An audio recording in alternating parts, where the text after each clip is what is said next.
Hello, dear learners of class 7. Today we are going to start up with the chapter number 5, that is acid, base and salt of your textbook, that is Rise Science Wise. तो इस chapter में हम पढ़ने वाले हैं types of acid and base, types of indicators जो कि दो टाइप्स होते हैं, नेचुरल और सिंथेटिक, फिर पीएच इंडिकेटर जिसको यूनिवर्सल इंडिकेटर बोलते हैं, सॉल्ट और उसकी properties, use of neutralisation reaction in everyday life और प्रॉपर्टी और uses of acid and base. तो यहाँ पर हमारे पास गेट रेडी एक्सरसाइज है। तो ये जो गेट रेडी एक्सरसाइज है इसका मैंने एक अलग से एक्सरसाइज वीडियो बनाया हुआ है, ये आपको वहाँ पे सारी जो बुक की एक्सरसाइज है वो मिल जाएगी। यहाँ हम बात करेंगे चैप्टर के इंट्रोडक्शन की। तो एक बहुत जनरल सी बात मैं आपको बताती हूँ, जो भी आप फूड आइटम खाते हैं या तो वो कैसा होता है, स्वीट होता है टेस्ट में, या सोर होगा या बिटर होगा, है ना। तो ये टेस्ट होते हैं, ठीक है। अब ये जो टेस्ट है ये किससे आए, ये आए उस फूड कंटेंट में जो प्रेजेंस है एसिड या बेस की, उससे ये टेस्ट आए, ठीक है। सीधी सिंपल सी बात है कि जो कुछ भी फूड आइटम है उसमें एक स्पेसिफिक टेस्ट है ना, एक अलग पर्टिकुलर टाइप का टेस्ट है। और जो हमारी डेली लाइफ है उसमें हम बहुत सारी चीजें ऐसी यूज कर रहे हैं जैसे कि लेमन, टर्मरिन, विनेगर, ये सब किस टेस्ट के होते हैं, सोर टेस्ट के होते हैं। क्यों? क्योंकि इनमें प्रेजेंस है किसकी, एसिड की। तो सीधी सी बात है, जिन फूड सब्सटेंस में या जिस भी सब्सटेंस का टेस्ट सोर है वो क्या होंगे, एसिड। वही हम बात करते हैं ऐसे सब्सटेंस की जिनका टेस्ट बिटर होता है, वो क्या होंगे, बेस। ऐसे सब्सटेंस जिनका टेस्ट बिटर है वो होंगे बेस। तो यहाँ आप इससे याद रख सकते हैं B for bitter, B for base. तो इससे आपको थोड़ी बहुत हिंट मिल जाएगी कि आप किस तरीके से इसको याद रखें। यहाँ पे एग्जाम्पल दिया गया है कि जो बेकिंग सोडा है जो आपके किचन्स में आपको इजीली अवेलेबल हो जाएगा, कभी आपने उसको खा के देखा है वो किस टेस्ट का होता है, वो होता है बिटर टेस्ट का, वो सोर टेस्ट का नहीं होता। और अगर आप उसको अपनी फिंगर्स के बीच में रब करेंगे तो आपके फिंगर्स को क्या फील होगा, एक सोपी टेक्सचर फील होगा। तो ऐसे सब्सटेंस जो कि टेस्ट में बिटर हैं और सोपी है और स्लिपरी हैं, उनको हम क्या बोलते हैं, बेसिस। वहीं ऐसे सब्सटेंस जो सोर है टेस्ट करने में, कोरोसिव है नेचर में, उनको हम बोलेंगे एसिड, ठीक है। अब हम बेसिक इंट्रोडक्शन तो ये है इस चैप्टर का। अब हम आ जाते हैं हमारे डिटेल टॉपिक पे जो कि है एसिड। जब हम एसिड की बात करते हैं तो बहुत सारे ऐसे फूड सब्सटेंस हैं जैसे कि vinegar, lemon juice, grape juice, spoil milk, ये सारे जो फूड सब्सटेंस हैं ये कैसे होते हैं, सोर होते हैं। कैसे होते हैं टेस्ट में, सोर इन टेस्ट होते हैं। अब ऐसा क्यों होता है, क्योंकि ये जो फूड है इनमें क्या है, एसिड की प्रेजेंस है। क्या है इसमें, एसिड की प्रेजेंस। अब जो केमिकल नेचर है इन सब्सटेंस का वो कैसा हो जाएगा, एसिडिक। नेचर कैसा हो जाएगा, एसिडिक। किसी सब्सटेंस में एसिड की प्रेजेंस है तो उसका नेचर होगा एसिडिक।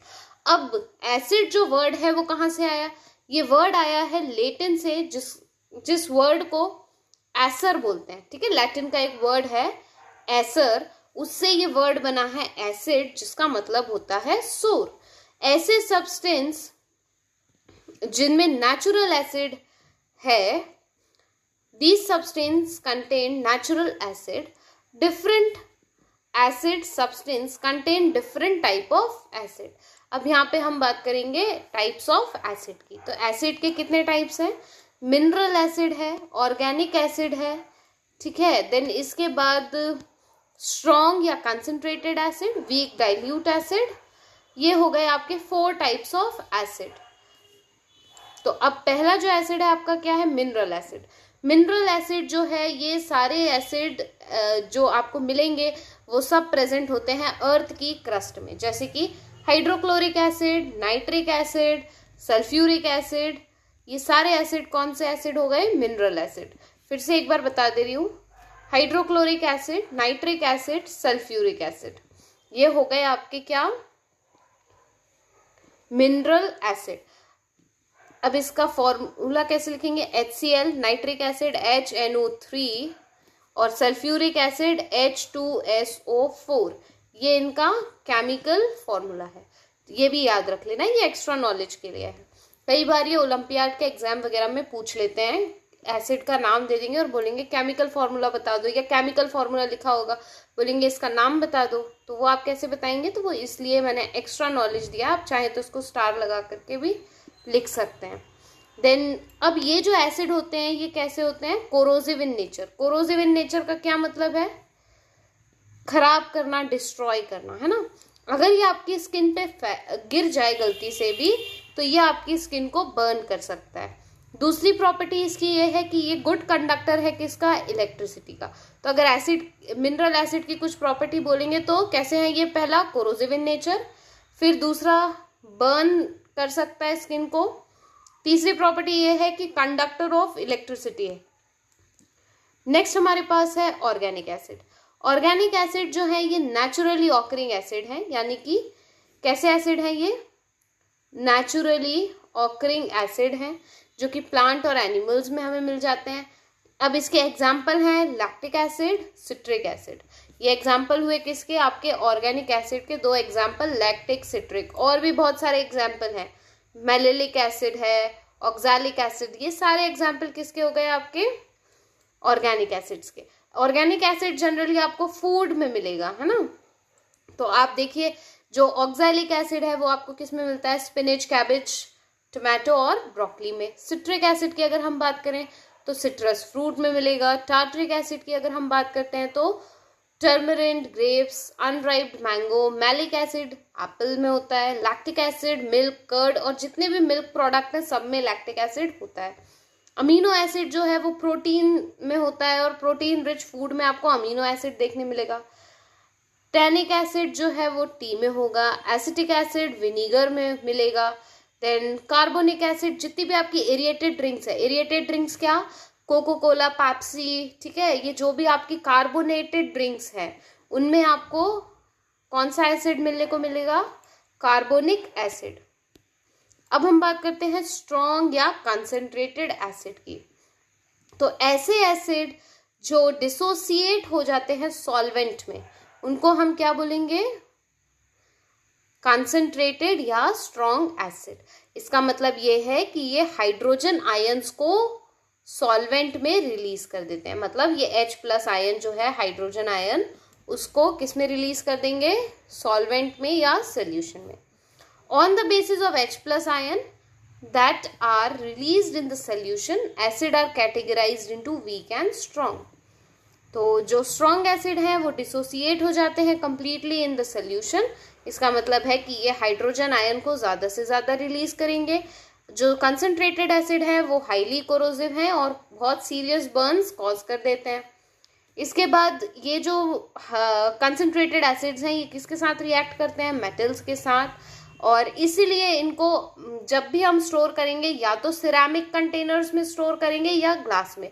अगर हमने इनको मेटल्स में स्टोर किया है तो ये क्या करेंगे? मेटल के साथ रिएक्ट करके कोई एक अलग सा कंपाउंड बना लेंगे और यहाँ पे इनकी रिएक्शन होने लगेगी। इसलिए हम इनको ग्लास या सिरेमिक के कंटेनर में स्टोर करके रखते हैं। स्ट्रॉन्ग एसिड के एग्जाम्पल क्या होंगे? Sulphuric acid. अब सल्फ्यूरिक एसिड जो है जिसको H2SO4 बोलते हैं, तो ये है आपका किंग ऑफ एसिड। क्या बोलते हैं इसको? King of acid. अब आप मुझे ये बताइए कि इसको किंग ऑफ एसिड क्यों बोलते हैं? ये मैंने क्वेश्चन आपके लिए दिया है, आप इस पर रिसर्च करिए, अच्छे से पता लगाइए, फिर मुझे बताइएगा। देन नेक्स्ट एग्जाम्पल है हाइड्रोक्लोरिक एसिड, बहुत स्ट्रॉन्ग एसिड होता है। नाइट्रिक एसिड भी स्ट्रॉन्ग एसिड है। तो ये हो गए इनके एग्जाम्पल। अब वीक और डाइल्यूट एसिड। तो वीक एसिड ऐसे एसिड्स हैं जो डिसोसिएट नहीं होते हैं सोल्यूशन में, ठीक है, उनको हम बोलेंगे वीक एसिड। अब डिसोसिएट बार बार मैं बोल रही हूँ, तो डिसोसिएट का मतलब होता है breaking of compound into simpler substitute. Dissociate यानी कि एक कंपाउंड है वो छोटे छोटे सिंपलर क्वांटिटी, सिंपलर फॉर्म में टूट जाएगा, है ना, उसको हम बोलेंगे डिसोसिएट होना, यानी कि ब्रेक होना, कंपाउंड का ब्रेक होना कॉन्स्टिट्यूएंट्स में, ठीक है। अब जो वीक एसिड हैं वो कैसे होंगे? ये लेस हाइड्रोजन आयंस यानी कि H+ आयन जो है उसको थोड़ा सा कम रिलीज करेंगे as compared to the strong acid. और डाइल्यूट एसिड भी कोरोसिव होते हैं, पर थोड़े से कम कोरोसिव होते हैं, उतना हार्म नहीं कॉज करते जितना कि स्ट्रॉन्ग या कंसंट्रेटेड एसिड कॉज करते हैं। अब जितने भी आपके ऑर्गेनिक एसिड है ना, जनरली वो वीक एसिड में।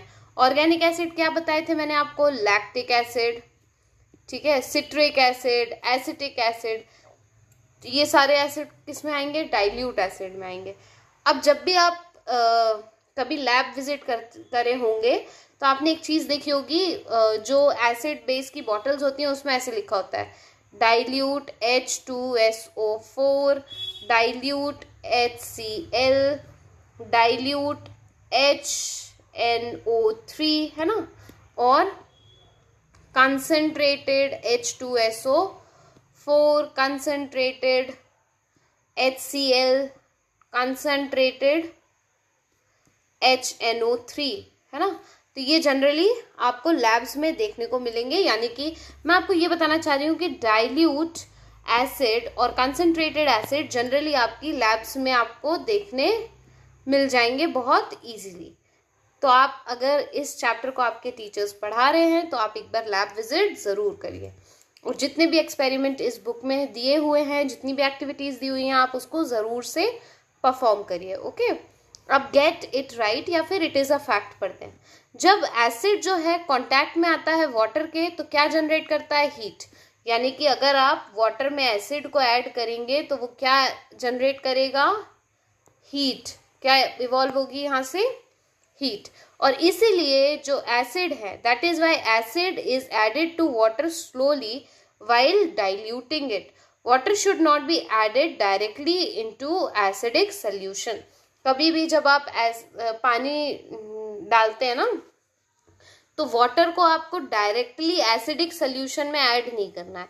आपको अमाउंट ले लेना है वाटर का एक बीकर में, उसमें थोड़ा थोड़ा करके आपको एसिड डालना है कंसंट्रेटेड एसिड को डाइल्यूट करने के लिए। नेक्स्ट हमारे पास है बेस। अब बेस जो है वो क्या है? ऐसे सब्सटेंस जो कि टेस्ट करने में बिटर हैं। दूसरा सोपी है, टच करते हैं तो सोपी फील देते हैं, तो वो सब है क्या? बेस। इसके बाद अगर किसी सब्सटेंस में ये कैरेक्टरिस्टिक्स हैं तो उस सब्सटेंस को हम क्या बोलेंगे? बेसिक। अब बेसिस भी कितने टाइप के होंगे आपके? स्ट्रॉन्ग बेस और वीक बेस। स्ट्रॉन्ग बेस जो है वो डिसोसिएट हो जाते हैं कंप्लीटली सोल्यूशन में, यानी कि हाइड्रोक्सिल आयन। कैसे आयन? हाइड्रोक्सिल आयन, यानी कि OH नेगेटिव। हाइड्रोक्सिल आयन यानी कि OH नेगेटिव आयन को रिलीज करेंगे ज्यादा से ज्यादा सोल्यूशन में। कौन से एसिड, सॉरी कौन से बेस? स्ट्रॉन्ग बेस जो होंगे वो OH आयन को ज्यादा रिलीज करेंगे। इसके एग्जाम्पल की अगर हम बात करें तो सोडियम हाइड्रोक्साइड जिसको HNO3 बोलते हैं, देन पोटेशियम हाइड्रोक्साइड जो कि KOH है, ये एग्जाम्पल है किसके? स्ट्रॉन्ग बेस के। वहीं हम बात करते हैं इनके नेचर की, तो ये है कोरोसिव इन नेचर और ये भी स्किन को बर्न कर सकते हैं। तो जब भी आप एसिड बेस के साथ कुछ भी काम करें तो आप अपने टीचर्स को अपने साथ रखें या किसी बड़े के सुपरविजन में ही लैब में जाएं। हम बात कर रहे थे आयंस की, है ना। जब भी हम बात कर रहे हैं कि हाइड्रोजन आयन को रिलीज करेगा, हाइड्रोक्सिल आयन को रिलीज करेगा या हाइड्रोक्साइड आयन को रिलीज करेगा, तो आयंस होते क्या है? आयंस हैं एटम या molecule with a net electric charge due to their gain या लॉस ऑफ वन और मोर इलेक्ट्रॉन। ठीक है, आयंस ऐसे एटम होते हैं जिन पर इलेक्ट्रिक चार्ज होता है। इलेक्ट्रिक चार्ज कैसे होते हैं? या तो पॉजिटिव या नेगेटिव। अगर कोई एटम किसी को कोई इलेक्ट्रॉन डोनेट करेगा तो वो होंगे पॉजिटिव, और कोई रिसीव करेगा तो वो होंगे नेगेटिव, है ना। तो रिसीवर के पास क्या आता है? नेगेटिव चार्ज, और डोनर के पास क्या आता है? जो डोनेट करेगा उसके पास क्या आएगा? Positive charge. ठीक है, इतना याद रखना। अब हम आ जाते हैं वीक बेस पे। तो वीक बेस क्या होते हैं? जो डिसोसिएट नहीं होते completely, which do not dissociate completely in solution and release less hydroxyl ion, यानी कि OH नेगेटिव आयन को as compared to the strong base कम रिलीज करेंगे। तो इसके जो एग्जाम्पल हैं magnesium hydroxide, ammonium hydroxide, copper hydroxide, ये जो है ये पार्शियली रिलीज करते हैं हाइड्रोक्सिल आयन को, इसीलिए इनको वीक बेस या माइल्ड बोला जाता है as compared to the strong base. Alkali क्या होते हैं? अब हमारे पास नेक्स्ट टॉपिक है एल्कली। तो एल्कली ये अपने आप में बहुत इंपॉर्टेंट टॉपिक है। एल्कली जो है उसके लिए आप एक बात समझिए, all base do not dissolve in water. सारे बेस वाटर में डिजोल्व नहीं होते, लेकिन जो बेस वाटर में डिजोल्व होंगे उनको आप क्या बोलेंगे? एल्कली।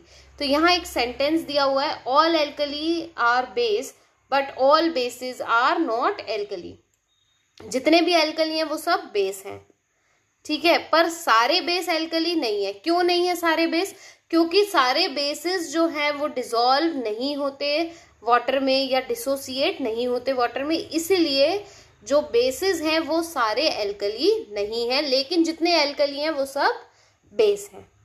तो ये आपसे कई बार स्टेटमेंट लिख करके पूछ लिया जाता है, एक्सप्लेन द फॉलोइंग स्टेटमेंट या जस्टिफाई द फॉलोइंग स्टेटमेंट।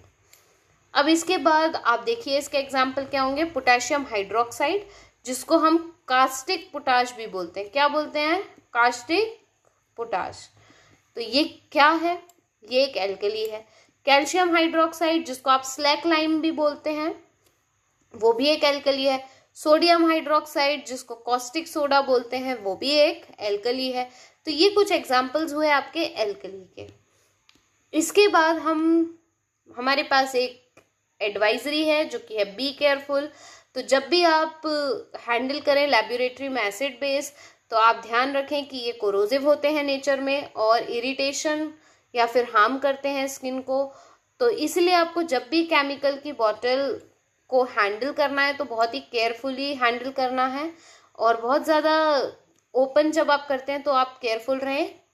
और जब केमिकल्स जो हैं, the fumes of these chemicals are equally harmful. जो फ्यूम्स उस केमिकल से निकलते हैं वो भी उतने ही हार्मफुल होते हैं। इसलिए आपको क्या करना है, आपको जो आपके टीचर इंपॉर्टेंट इंस्ट्रक्शन देते हैं उनको केयरफुली फॉलो करना है। तो अब यहाँ पे आपके पास है प्रैक्टिस टाइम 1, जिसके लिए मैंने अलग से एक्सरसाइज वीडियो बनाया हुआ है, तो आप वो वीडियो विजिट कर सकते हैं। तो यहाँ मैं इस पार्ट का, ये जो चैप्टर है इसका ये पार्ट 1 है, तो ये मैं एंड कर रही हूँ यहाँ पे पार्ट 1 को। पार्ट 2 में हम पढ़ेंगे क्या? इंडिकेटर्स, ठीक है, नेचुरल और आर्टिफिशियल इंडिकेटर और universal indicator. So hope so this part 1 video is clear to you all. If you have any doubt, you ask your doubts in comment section. Thank you dear learners. Stay connected to ScienceWise.